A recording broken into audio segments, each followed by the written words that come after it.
Magandang araw ng linggo sa ating lahat mga kaboksing. Muli lang natin balikan itong naging laban ni Pinoy boxer RV Daniega laban sa Russian boxer na si Vyacheslav Rogozin. Ang labang ito mga kaboksing ay naganap po noong nakaraang linggo, July 11, 2026 sa Moscow, Russia. Ang ating kababayan dito ay ito pong nakakulay black trunks at ang kanyang kalaban naman ay itong nakakulay white trunks na si Vyacheslav Rogozin. Good to the body by coming from Rogozin. So bago ang laban, ang ating kababayan na si RV Daniega ay may professional boxing record po ito na mayroong 12 panalo, may 3 talo at may 8 panalo by way of knockout. Samantalang itong kanyang kalabang Russian boxer na si Vyacheslav Rogozin ay pro debut po niya ang bakbakang ito at ito ang kanyang unang sabak sa professional boxing. At ang bakbakang ito mga kaboksing ay 6 rounds non-title bout sa bantamweight division. So medyo pumapasok po ang mga suntok nitong si Rogozin sa katawan ng ating kababayan. At very aggressive itong kalaban ng Pinoy. Ang ganda din ng jabs nitong binibitawan At mukhang matipid ang ating kababayan sa kanyang binibitawang mga suntok. At mukhang hinahayaan niyang pasukin ang kanyang depensa. Na-outbalance po doon ang ating kababayan matapos magbato ng kanyang counter punch. Nag-miss po yun. So gumagamit na po ang IBN ng referee camera. Nakatouch po sa katawan nitong kanilang referee.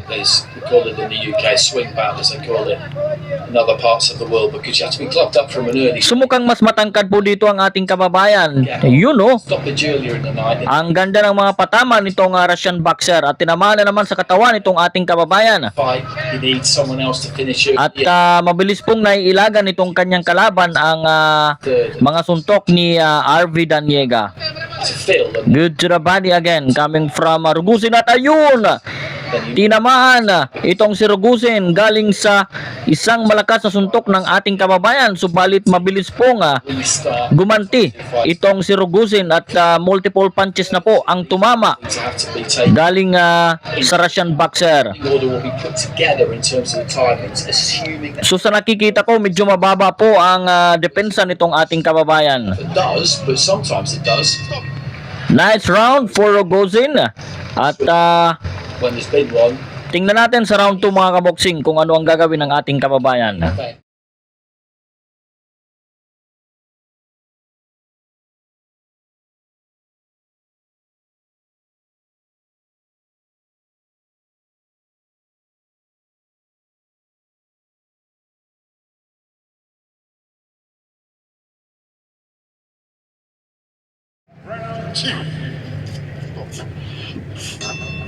Start of round 2 po tayo. Ang bakbakang ito mga kaboksing ay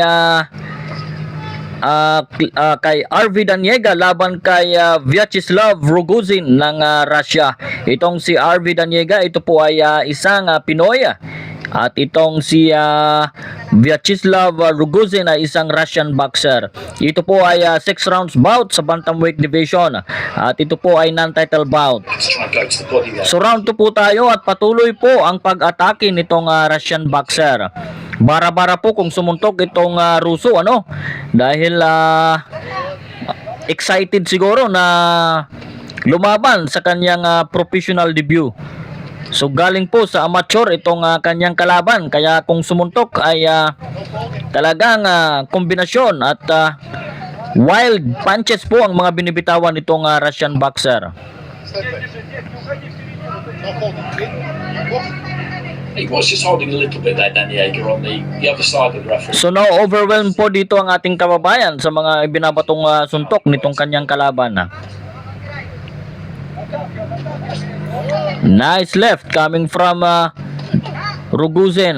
Kumakounter po ang ating kababayan pero hindi po niya matama-tamaan ng maganda. Through the guard there, he's been Good left coming from Daniega. Ayun, tinama na naman off those ropes, Daniega. itong ating kababayan. He's holding again there. Again, it's on the blind side of the referee, but the referee knows he's doing it.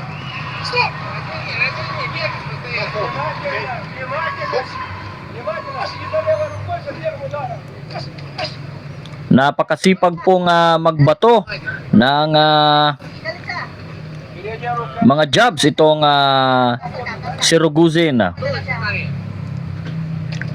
At ang maganda sa kanya ay after niya mag-jab ay talagang bibitawan ang kanyang kaliwang suntok para mag-follow up.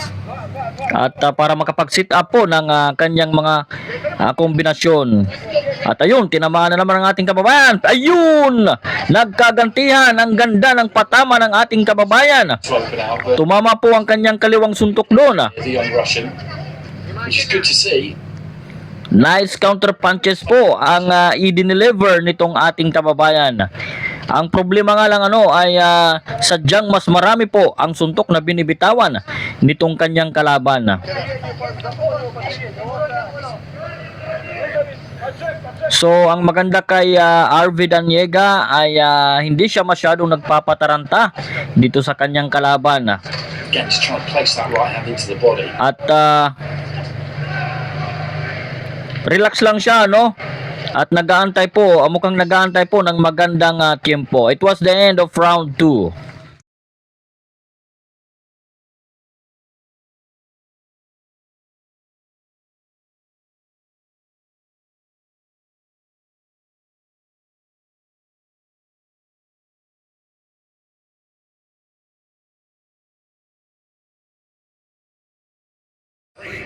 Start of round 3 po tayo. And narinig po natin sa corner ni RV Daniega. Ang instruction sa kanya ay tirahin ang budiga nitong kanyang kalaban.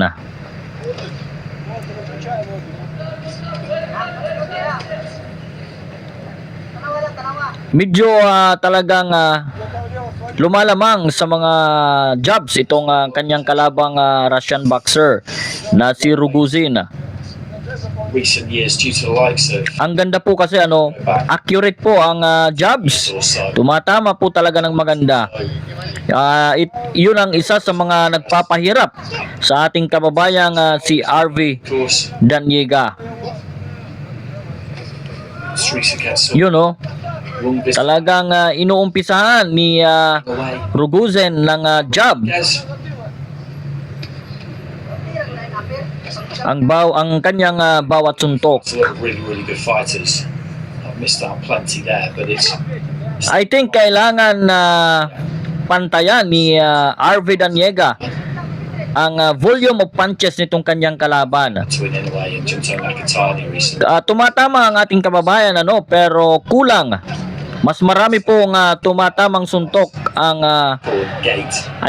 mas marami pong tumatamang accurate punches Absolutely sensational. itong si Ruguzen. At 11, So kailangan niyang suklian din ito ng mas marami pang suntok para po mapantayan niya ang workout rate nitong kanyang kalaban. for me, that's the word that in early 2027 that can happen. Rodriguez moving up to bantamweight in this most recent outing. Yun, nice counter right hand coming from RV Daniega. Pero yun nga po kahit tumatama ang ating kababayan ay hindi naman din mabilang ang mga ganti nitong kanyang kalaban.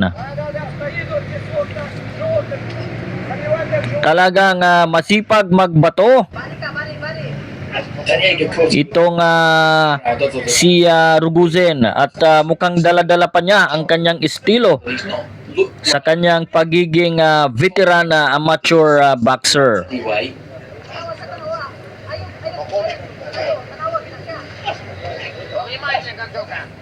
So hindi ko po nakikitaan si RV Daniega ng body punches.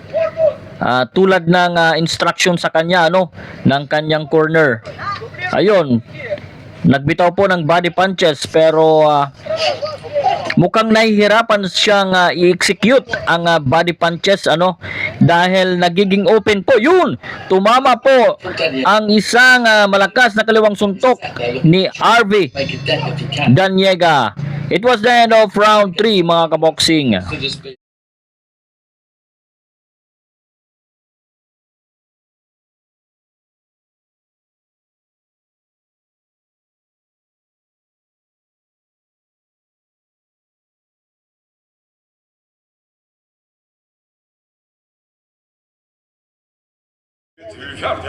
Round 4. Start of round 4 po tayo. Ito po ang bakbakang RV Daniega versus Vyacheslav Rogozin ng Russia. Ito po ay 6 rounds non-title bout sa bantamweight division. So mukhang lumalamang po itong Russian boxer from round 1 hanggang sa round na ito. So kinukulang po ang ating kababayan ng head movement at ang kanyang footwork mukhang flat-footed po ang ating kababayan. Kaya hindi po niya mailag-ilagan ang mga suntok nitong kanyang kalaban. Tumatama naman ang ating kababayan. Ang problema ay Working away on the ropes there, getting mas marami pong isinusukling suntok itong si Rogozin. him back, getting that head on the shoulder. I think talagang kailangan niyang sabayan, A little bit more room. suklian ang workout rate nitong Referee just kanyang kalaban. Pantayan niya ang workout rate nitong kanyang kalaban. right hand from Daniega, which I think was actually Ang instruction ng kanyang corner ay tirahin ang budigan ng kanyang kalabang Ruso. Ang problema at nakikita kong hirap i-execute ni RV Daniega ang body punches na yon dahil po nagiging open po ang kanyang head.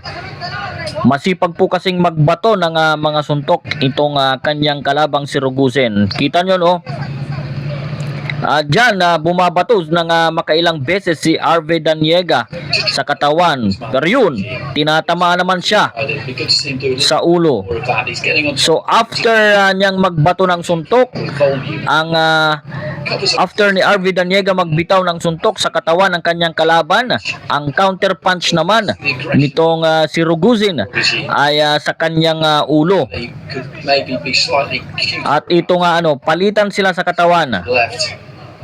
He's got to try and change the angle as much as Yun, nice right hand coming from RV Daniega.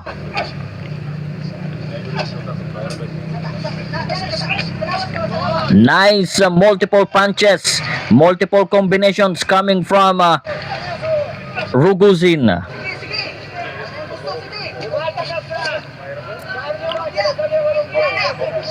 Talagang pressure fighter po itong Russian boxer at ayaw niyang tigilan sa isang sulok ng ring itong ating kababayan. closing stages of round 4. But he has taken plenty here, Daniega. Parang gusto nang tapusin nitong Russian boxer ang ating kababayan. Subalit yun, Space and it was the end of round 4. Tinama po doon ang ating kababayan.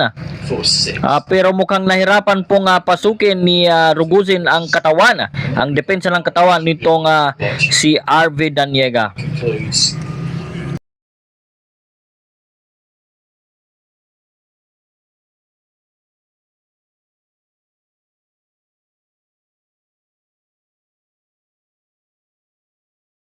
Round 5 na po tayo. Time that is. At after this ay round 6, the last and final round. 9. So round 5, tingnan natin kung ano ang gagawin ni RV Daniega para makabawi naman lang sa mga walang katapusang binibitawang suntok nitong kanyang kalaban.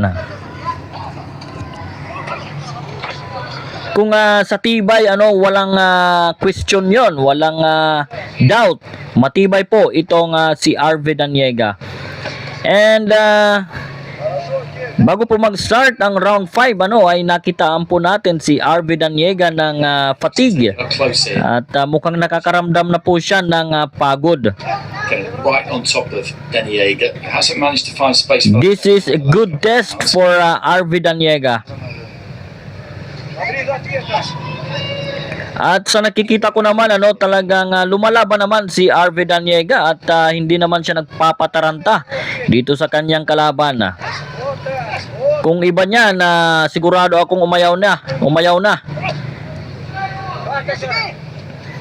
Talagang buong tapang niyang ipinapakita ang kanyang that right hand. tibay. He's trying to vary up the way to the shot, trying to find a way of getting to. So ang problema kay RV Daniega, It's a tough job though. He's a very habang nakapost sa pagsuntok ang kanyang kalaban ay hindi niya po ito tinitik ang opportunity on that left glove. para magbitaw siya ng mga kombinasyon. Ang ganda ng mga suntok nitong si Rogozin sa ulo at katawan ng ating kababayan. Pero sa head punches ay mukhang talagang lamang itong si Rogozin. Sa body punches, hindi masyadong napipenetrate nitong si Rogozin ang depensa sa katawan nitong ating kababayan. Pero ganun pa rin, ganun pa man ay talagang makukuha ang atensyon ng mga hurado dito ni Rogozin dahil siya po ang may dominanting mga suntok. Although hindi lahat tumatama ng maganda, ay siguradong makukuha niya ang impresyon at atensyon ng mga hurado. Sayang po ang mga suntok ni RV Daniega. Sa hangin po tumatama. First time in a while, Ang lalakas pa naman ng mga counter punches na yon. 20 seconds or so.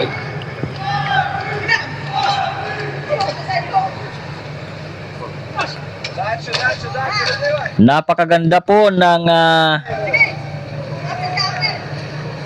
stamina nitong dalawang boksingero. At ayun, tumama po ng bahagya ang ating kababayan. Subalit tapos na po ang round na yon. Pacquiao At ito po ang ating pambansang kamao, si Manny Pacquiao.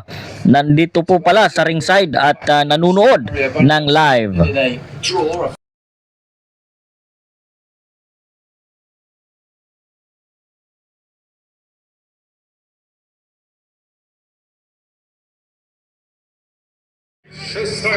Round 6, the final round. So ito po ang round 6, the last and final round.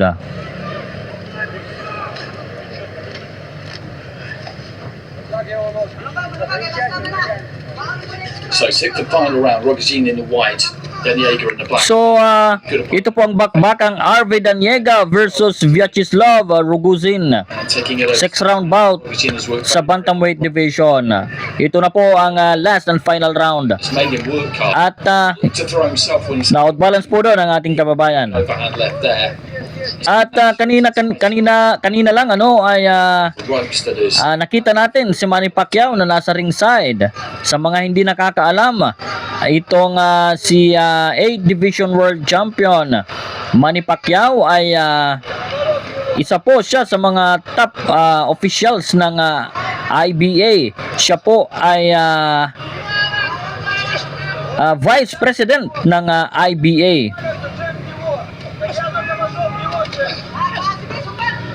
And I think naitalaga siya bilang Vice President ng IBA noong nakaraang taon, October po ata. So ito, hard punches po ang binibitawan ng dalawang boksingero. At patuloy po ang pagtama nitong Russian boxer na si Rogozin.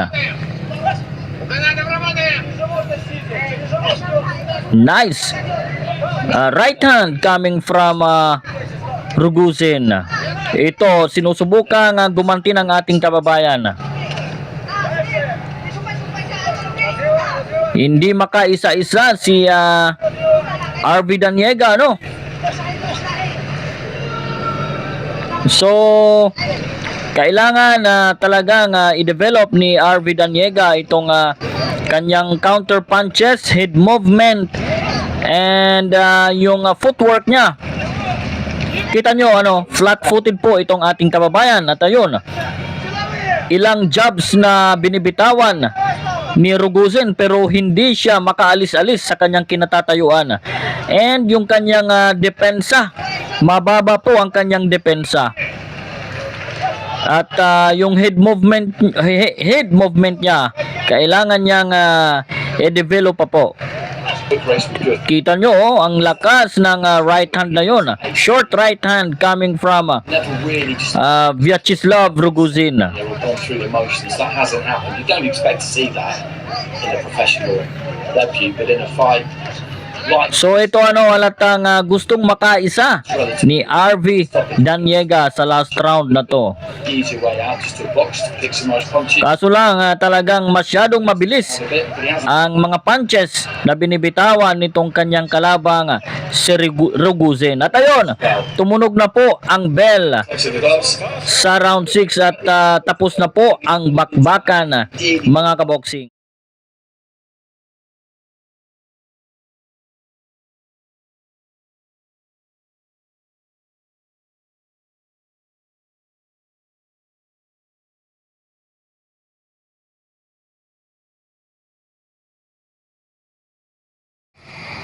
So pakinggan po natin at antayin ang opisyal na desisyon ng mga hurado sa bakbakang ito. После решения боя все трое судей одинаково оценили этот поединок 60-54. Ladies and gentlemen, after the end of action, all three judges are in agreement, scoring the same 60-54. Таким образом, единогласным решением судей победу одержал and your winner by unanimous decision, Vyacheslav Rogozin. So ayun mga kaboksing, talo po ang ating kababayang si RV Daniega via 6 round unanimous decision sa score na 60-54. So congratulations dito sa Russian boxer na si Vyacheslav Rogozin. At of course, bounce back sa ating kababayang si RV Daniega. So hanggang dito na lamang tayo mga kaboksing. Maraming salamat po sa inyong panunood at pagsubaybay at pagtangkilik sa mga inihahatid nating latest and classic boxing fight dito sa Hinirang Sports TV. So maraming salamat po. Hanggang dito na lamang tayo. Para sa mga classic fight at latest boxing updates, mag-subscribe lang po kayo sa Hinirang Sports TV.